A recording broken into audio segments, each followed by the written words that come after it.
These radio flashes usually last a millisecond and have an unknown physical origin.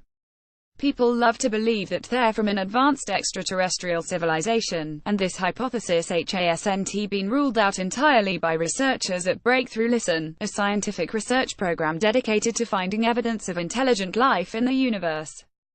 Fast radio bursts in space themselves are not rare, but FRB 121102, first detected in 2012, is the only one that has been known to repeat. And the repetition is sporadic.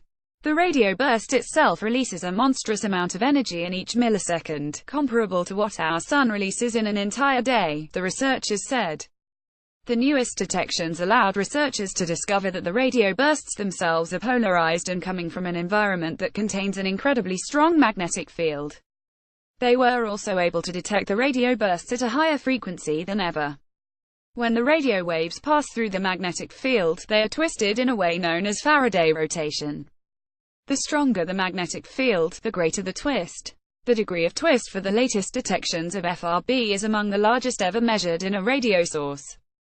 FRB 121102 was already unique because it repeats now. The huge Faraday rotation we have observed singles it out yet again.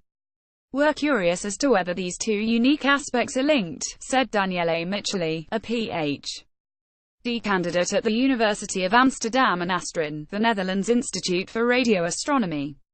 The causes of such a strong magnetic field provide two intriguing possibilities: proximity to a massive black hole in the air within a powerful nebula. These hypotheses both support some factors of the radio bursts but also raise questions. Jason Hessels, study author and associate professor at the University of Amsterdam and ASTRIN, described the possibilities. If it's near a massive black hole, that would explain the persistent radio source and create the right kind of environment, but the researchers aren't entirely confident that such a massive black hole would exist in a dwarf. If it's within a powerful nebula, an interstellar cloud of gas or dust, it would also explain the persistent radio source and remain consistent with the fact that astronomers believe the source of the bursts is young. But it's a million times brighter than the Crab Nebula in our own, which is already massively bright. How could the nebula be that bright? As for the direct source itself, the latest findings support the idea that it's a neutron star or a pulsar, a highly magnetized and rotating neutron star. The fact that the source throws out short bursts, ranging from 30 microseconds to 9 milliseconds, supports a source that is just over 6 miles across. That's the right size for a neutron star. Or it could be something undiscovered.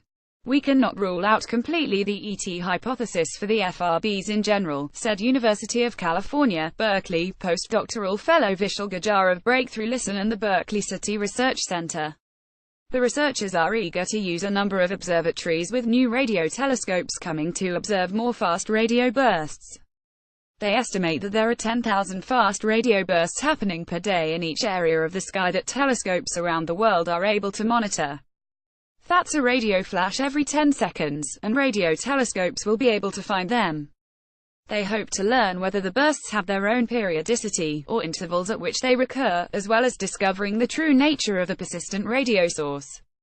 We are continuing to monitor how the properties of the bursts change with time, Hessels said.